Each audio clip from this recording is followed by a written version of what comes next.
grandes ideas de la filosofía. Ética.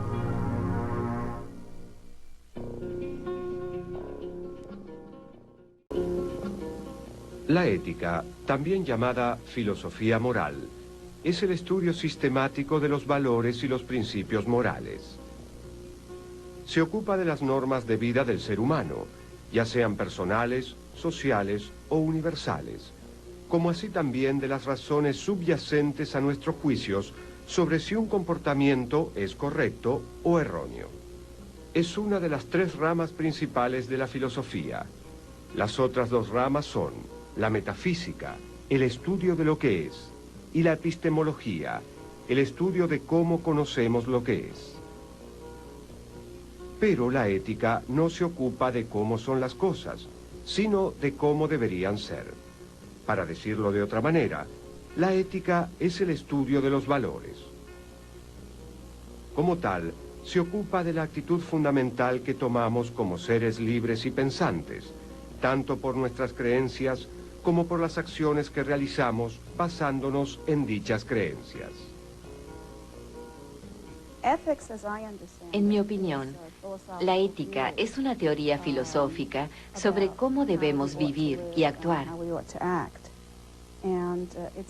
Y se ocupa de los principios básicos para la organización de nuestras vidas. Los filósofos dividen el campo de la ética en tres ramas principales: metaética, ética normativa y ética aplicada. Todas estas áreas se ocupan de cuestiones propias y también tienen sus propias tradiciones intelectuales que se remontan al pasado de la cultura humana. La metaética investiga el origen y la naturaleza de los conceptos éticos y el discurso que utilizamos para hablar sobre ellos. ¿Son nuestras ideas del bien y del mal valores eternos y universales independientes de la voluntad humana?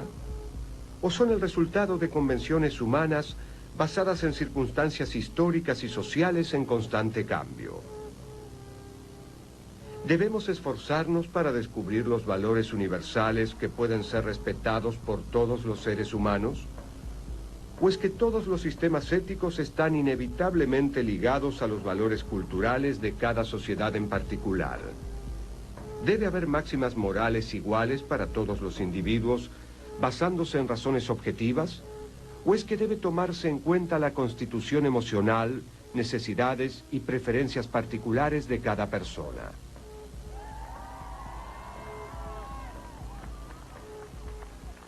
La metaética se ocupa fundamentalmente de la naturaleza del lenguaje moral. Cuando alguien dice, por ejemplo, el aborto está mal, ¿qué está diciendo en realidad? Hay dos posibilidades: que esté diciendo algo que puede ser verdadero o falso, o algo que no puede ser ni verdadero ni falso. Al primer tipo de teoría se la denomina cognitivismo. De acuerdo al cognitivismo, cuando alguien dice el aborto está mal, está describiendo un hecho de este mundo, y su descripción puede ser tanto verdadera como falsa.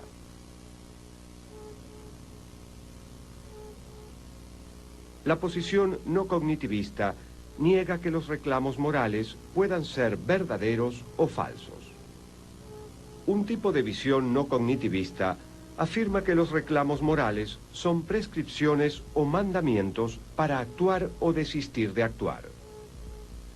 Los reclamos morales son órdenes como cierra la puerta o limpia tu habitación.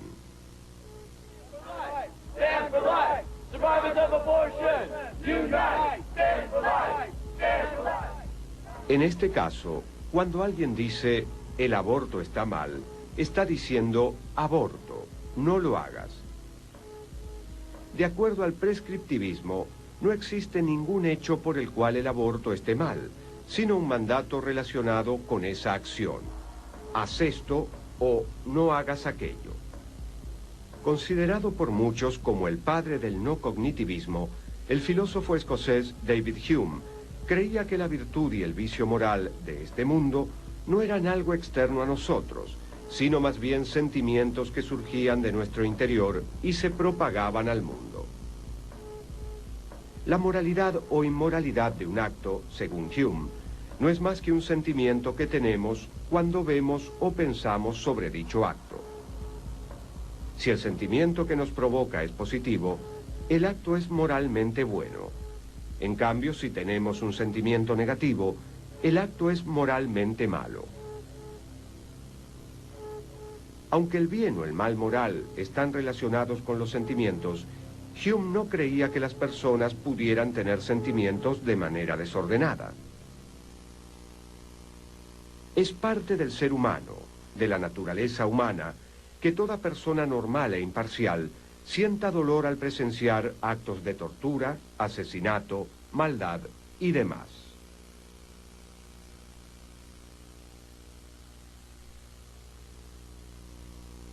Si la moral no tiene naturalmente ninguna influencia en las pasiones y acciones humanas, es en vano esforzarse para inculcarla.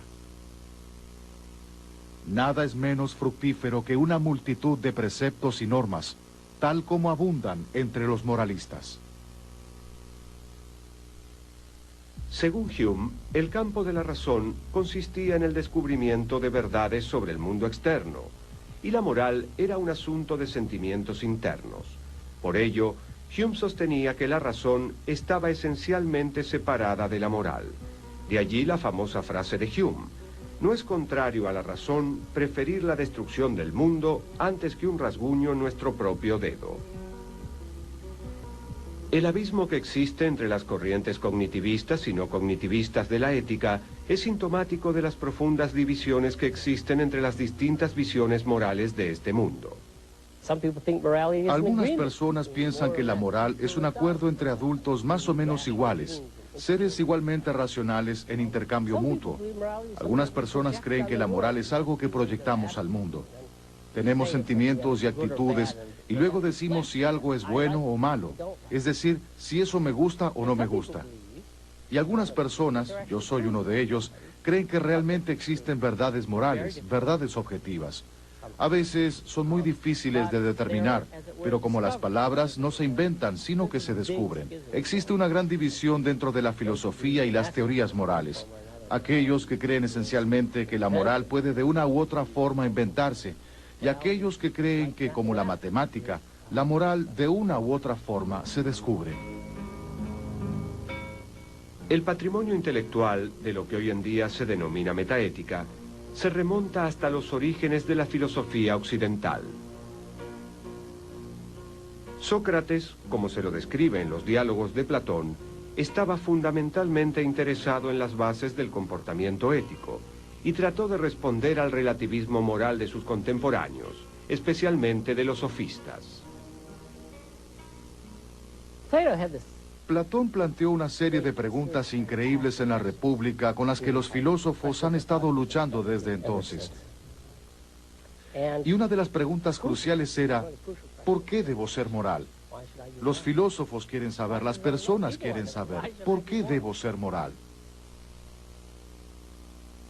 En la leyenda del Anillo de Giges, relatada en la República, Sócrates y su discípulo Glaucón tratan de dilucidar si es preferible ser justo a ser injusto. Giges es un pastor que luego de una violenta tempestad encuentra un anillo de oro que tiene la propiedad de hacer invisible a quien lo use. Asombrado por los poderes de este anillo, lo mantiene en secreto y va al palacio. Una vez allí, usa el anillo y gracias a ello seduce a la reina, mata al rey y se apodera del trono. Entonces la pregunta que se plantea en este diálogo es: ¿existe algún hombre lo suficientemente justo como para no aprovecharse de las ventajas que le brinda ese anillo? Si existiese ese hombre, quedaría demostrado que se puede ser justo por amor a la justicia en sí, y no atemorizado por un eventual castigo. Glaucón sostiene que ningún hombre que posea dicho anillo va a elegir actuar de manera justa.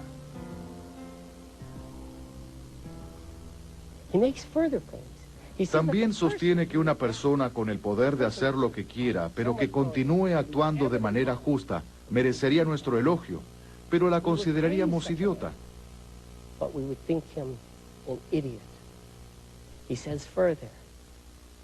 Dice, ningún hombre que merezca ser llamado hombre seguirá las leyes de la moral, de la convención y de la justicia, si pudiera salirse con la suya actuando de otra manera. Y el argumento de Glaucón continúa. Considera dos casos diferentes. El hombre justo, que es realmente justo, pero todos creen que es injusto.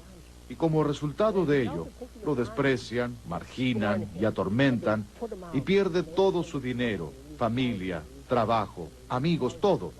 Al final lo torturan y lo empalan, y tiene una muerte terrible. Pero él es perfectamente justo. Solo se creía que era injusto. Y luego considera un hombre perfecto, que es totalmente injusto, pero parece ser justo. Todos piensan que es justo. Como consecuencia de ello, puede establecer contratos con sus amigos, casarse con quien quiere, dormir con quien quiere. Puede hacer lo que quiera porque todos piensan que es sumamente justo. Glaucón dice, demuéstrame, Sócrates, que hay algo que pueda decirse a favor de actuar justamente. El diálogo apunta a demostrar que la justicia es lo suficientemente importante como para invalidar otros valores. Lo que hay que hacer es demostrar que es mejor ser considerado justo y serlo, que ser considerado justo y ser injusto.